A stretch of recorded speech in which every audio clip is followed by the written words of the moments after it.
Friday morning. You'll be watching this on a Sunday or on Sunday. So for over the next couple of days, I'm sort of getting ready for a gathering that we're having here on Sunday afternoon. I've got quite a lot going on down at the deli.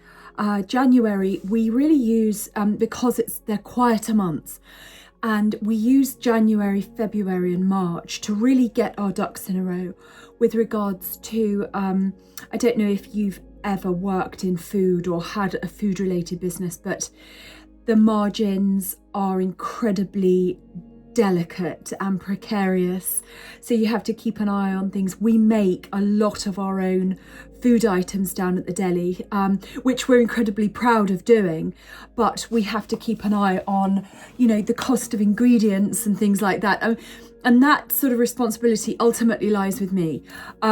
These sorts of things can compound over time, so if you are unaware of a price change, you're using more of this particular item over the course of a year, that can compound, and the loss that you make or the expense that you didn't know you had grows and grows and multiplies and multiplies. So it's something I have to keep quite a close eye on. A storm blew in overnight. It's very windy out there.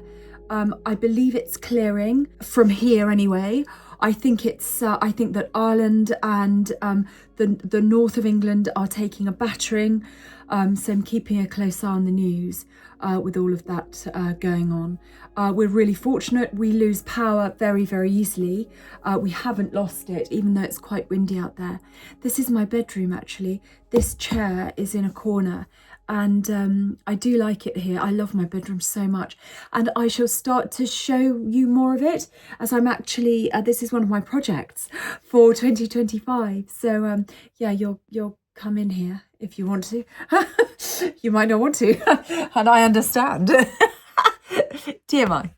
So if you'd like to, you can follow me around for the next couple of days as I potter, get ready, do very, very boring, mundane things, and try and stay as cosy as possible. But as we know, there's such beauty in the mundane.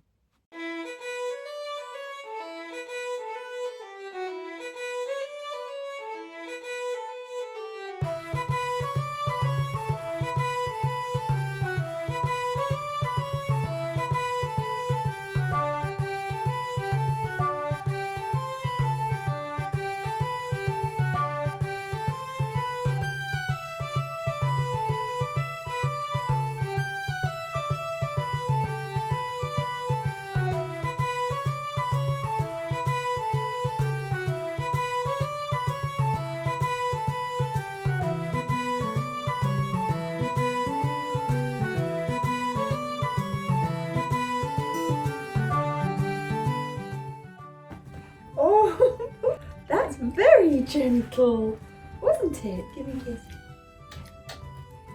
That's very gentle. Prudence likes little Satsuma sequence. She loves carrots and banana. Oh my goodness. Do it gently again. Okay, gentle. Oh, that was very gentle. Oh. We don't deserve dogs, do we? My little friend. My little friend. Oh, you've got some pith on you. Oh, I'm sorry, love.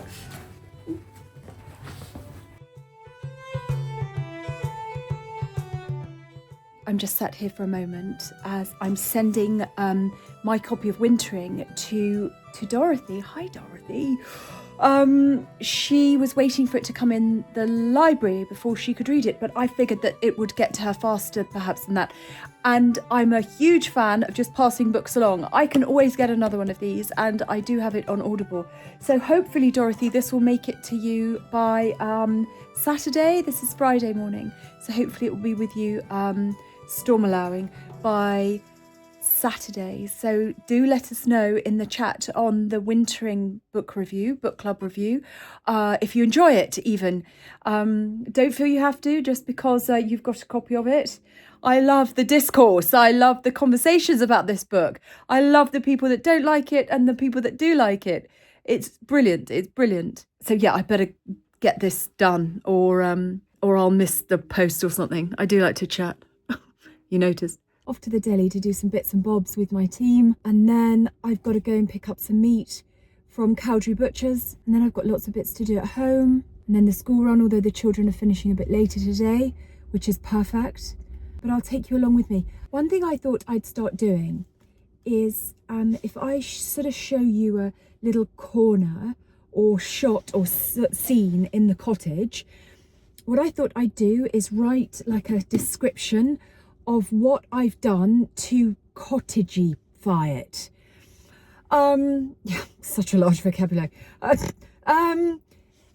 so if I've done something that I have, you know, it's just like a little homemaking thing, I'll just put a caption on the, like, little tip, if you've got candles, put them in a basket. You know, it's just like little things like that, just so that if you're watching any vlogs of mine, you might get more value from them, maybe a bit more inspiration, or you might think it might prompt you, might see something, and then I'll write, you know, what I've done or what I've used or how to do it.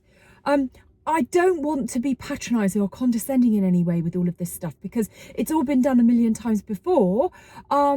So we know that, and we know that the amount of content that's out there, we get that, but it might be that you're watching it and it sort of all goes in and you absorb it, and then maybe you think about trying it another day. So if you see those things pop up, that's what I'm doing. And if you don't like them, let me know.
Do you ever feel like you're constantly drinking cups of tea on the go, or trying to drink them before they go cold? I must rescue about 5 cups of tea a day. Make them, leave them, forget them, remember them, guzzle them. Cold tea. Blech.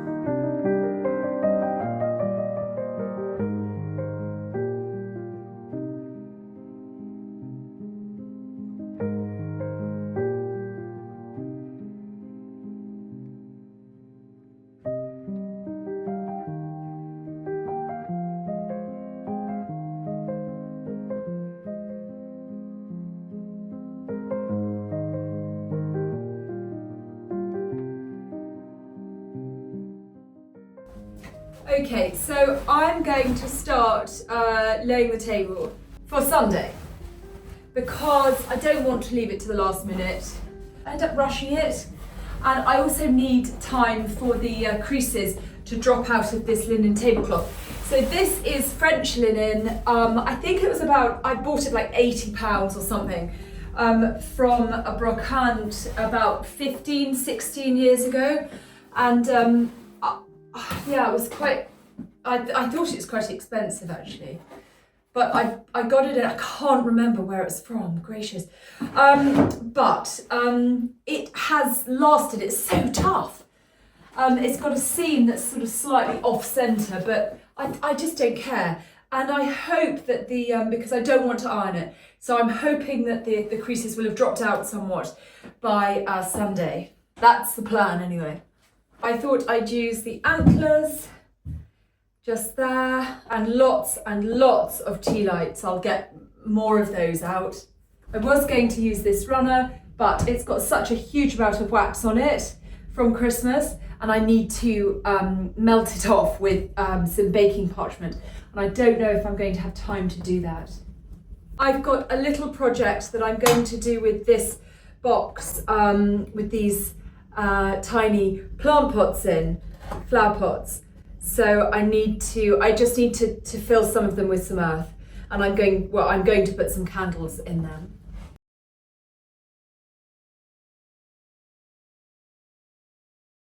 Come and make these little candle holders with me. We're outside. The storm has passed, down here anyway, so we may as well make the most of it because it's surprisingly warm. It's bonkers. Do your hair clips do that to you? You've just got it into like a perfect ponytail and then it flicks open again. Why is that not on the list of most annoying things to happen in the world ever? It is now. This one isn't as good. It doesn't matter, like no one's here. Just going to fill these little pots with some earth. I'm using this bulb planter, bulb trowel. Just I'm filling them up quite full because I need the candles that I'm going to put in there to stand upright. Gosh, this I've not been out here for ages. I like it. Feels good.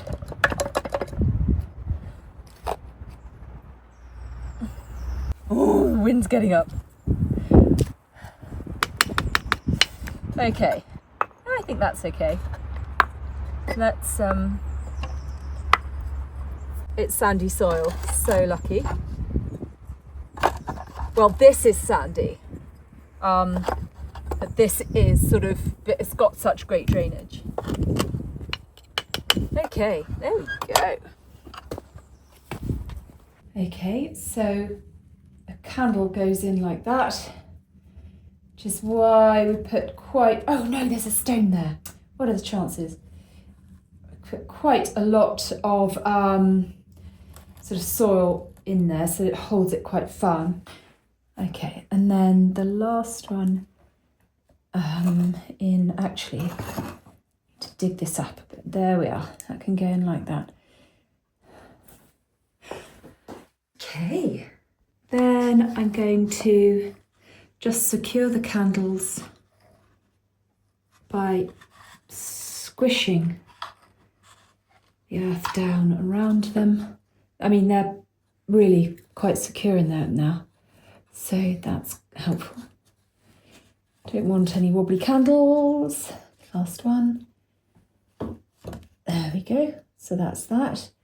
And now to finish them off. I'm going to finish these off with moss. This is just, I guess, floristry moss. Is that what it would be called? I bought a bag of it. looks slightly suspicious. I bought a bag of it from Hobbycraft. Like a couple of Christmases ago, I was making some little baubles with little scenes with moss in them. It was almost like a little, oh look, it's going everywhere, of course. Look, it's just a tiny bit, and then you do it closer. There. Yeah, I don't think I used enough on the first two. Last one, and then I'll let you go. Then you can go get a cup of tea. Okay, there we are. They're quite cute. And that's what they look like. I might dress it up a little bit more. I've got some ideas though. I'll have to go foraging, so you're coming. I'm not going on my own. Saturday morning. How gorgeous is it out there? Oh my gosh. Storm has completely passed. Sunny, birds. Oh, life is good. It feels so good. But what is also good is this sweater. Oh, look at it. Look at this jumper. Icelandic wool, made in Scotland. so thick, so cozy. Best bit, thrifted, £7. I've got the eye. So Saturday, it's Saturday lunchtime now. My son's just got back from football. Yeah, it's an afternoon with nothing planned, but I went out this morning, did a huge food shop. I'm going to cook 3 dishes. I'm going to do, for supper tonight, I'm doing Guinness braised short ribs, slow cooked Guinness braised short ribs. So that's what I'm going to show you now. And then I'm going to make a slow cooked beef stew for tomorrow that will be heated up. So let's do these short ribs because they are phenomenal. I've got my slow cooker here. So that's there. What I'm going to do with this recipe is I'm going to splice it up and I'm going to post it as a separate recipe on here so that you can refer back to it and you don't have to go through all of the videos. Hopefully that will be helpful. Right, so here are the short ribs. I've got about 750 grams of short ribs here. I got them from the Cowdrey butcher, and interestingly, they are Guinness stout marinated short ribs. So I asked the butcher, I'll show you them. I asked the butcher, I said to him, do I need to seal these? Do I need to brown them before they go in?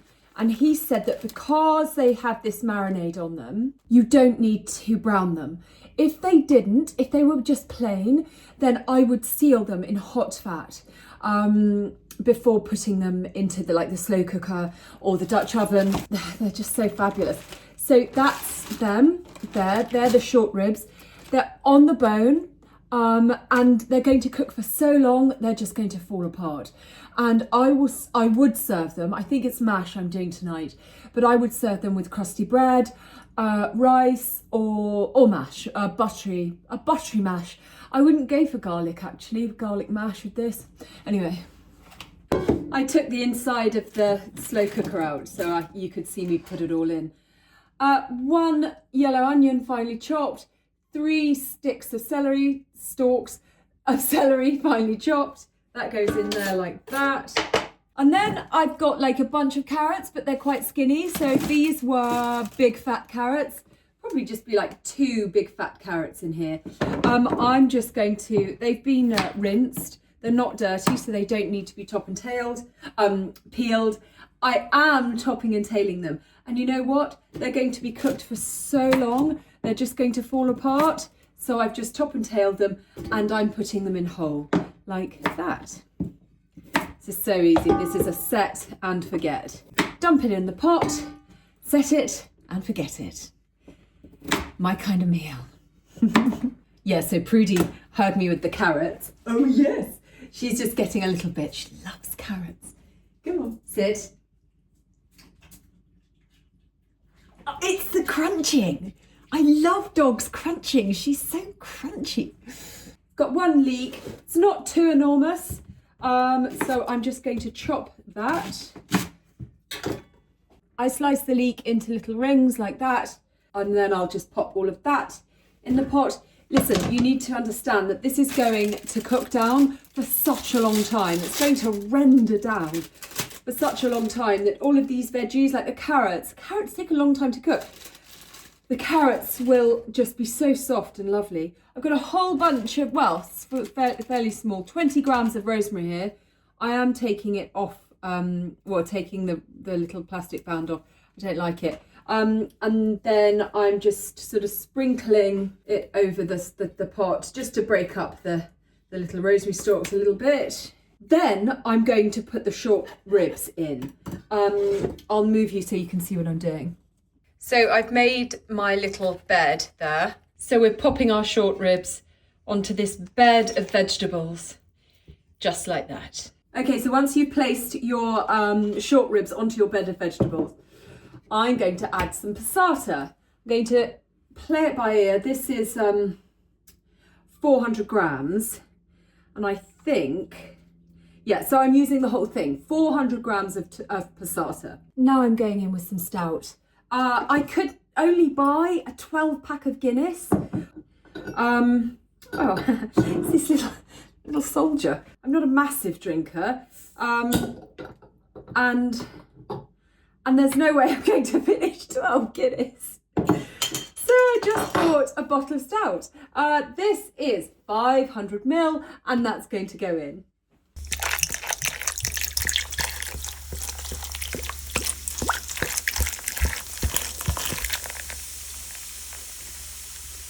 Once you've added the passata and the stout, I'm going in with 450 grams of good quality beef stock. Of course, you can make your own, and there's a really good recipe for beef stock in my Cosy Soup course.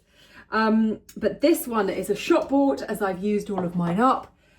I think we're almost ready to put this on. So get a big chunky spoon and submerge the ribs as much as you can in the liquid. They won't be fully submerged. I'm struggling with this because I've got my phone in my hand. Basically, you want all of the ribs to be like that one there. Let me see if I can do it here.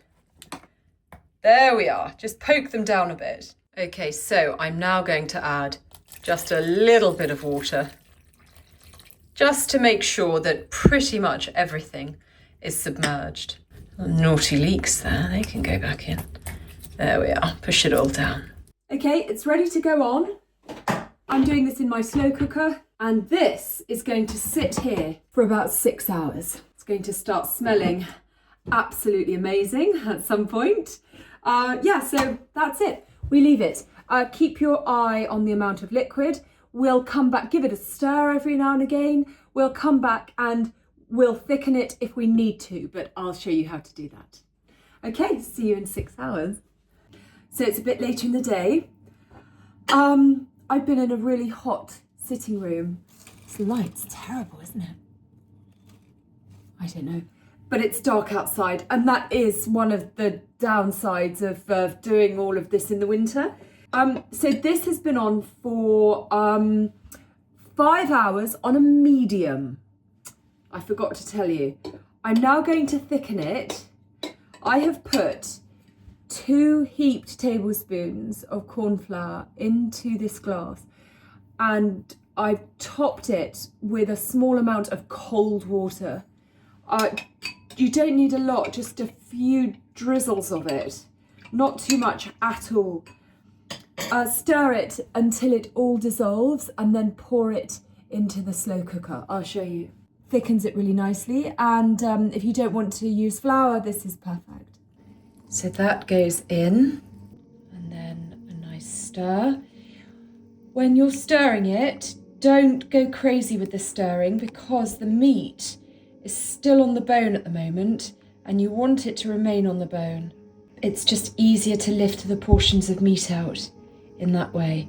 So just give it a little stir like that.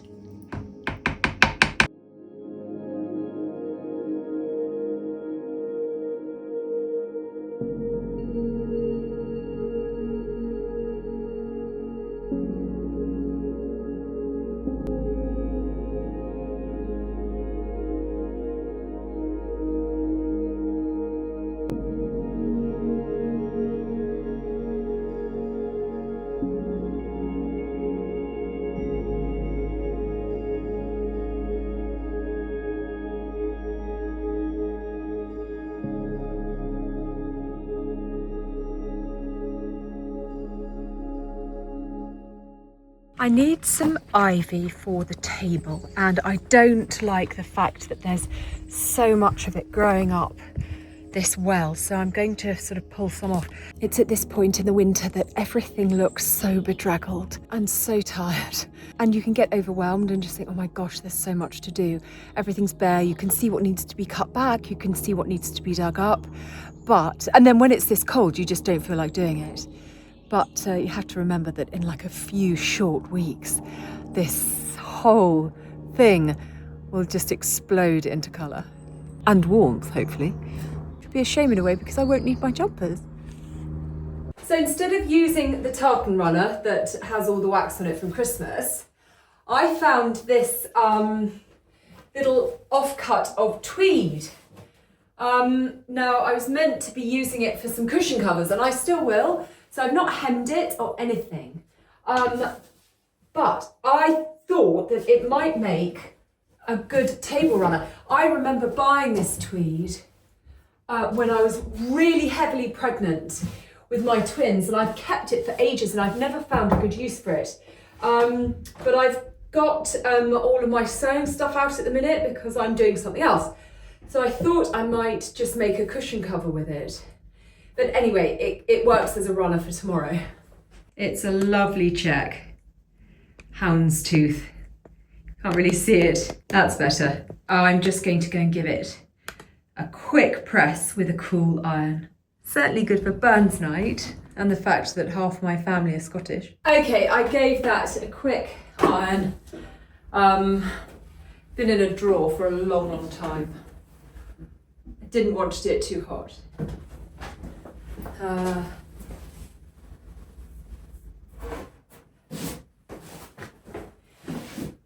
There we are. Now I'm going to go get some ivy from along the top of the wall.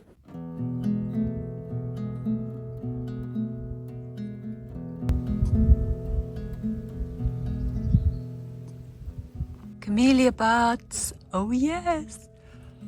There's another one. It's going to be here soon. So I'm really lucky. I've got this huge big wall. There's loads of ivy growing up it. So lovely out here, like it's quite warm, but it's really fresh. Look at that. There's the sun. Here we are, I've got a bunch. Just standing here for like 5 minutes in the sun. Just getting some vitamin D. And I don't have any sunscreen on today, which isn't like me at all. I've worn it since I was like 12, but I didn't put any on because I'd run out. And I don't know. Sometimes think it's not such a bad thing. I think I'm definitely vitamin D deficient. But anyway, I'm certainly not ivy deficient. I'm going to just pop the ivy around these little antlers. I just did something very similar at Christmas.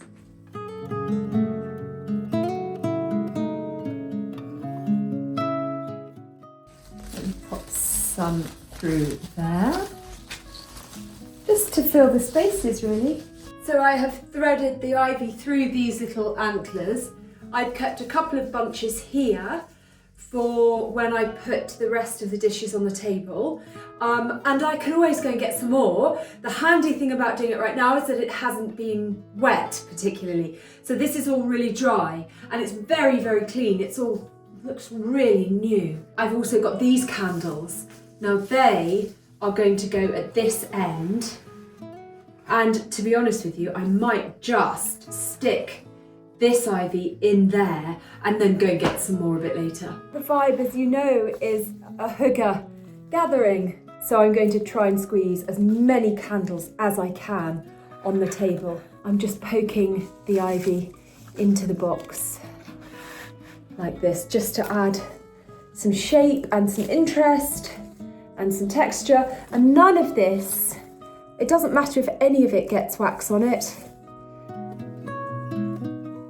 There we are. If I just tuck that, you can't really see what I'm doing, but I will show you what it looks like at the end. It's all quite haphazard, but it looks quite full and pretty. There we are. This will have food displayed around it, so a lot of this will be hidden. Because there will be, meats and breads and cheese all around there. But the addition of the foliage just makes it all just a bit cozier. And it's so bright and green. We need that in January. Okay, it's getting there, coming together.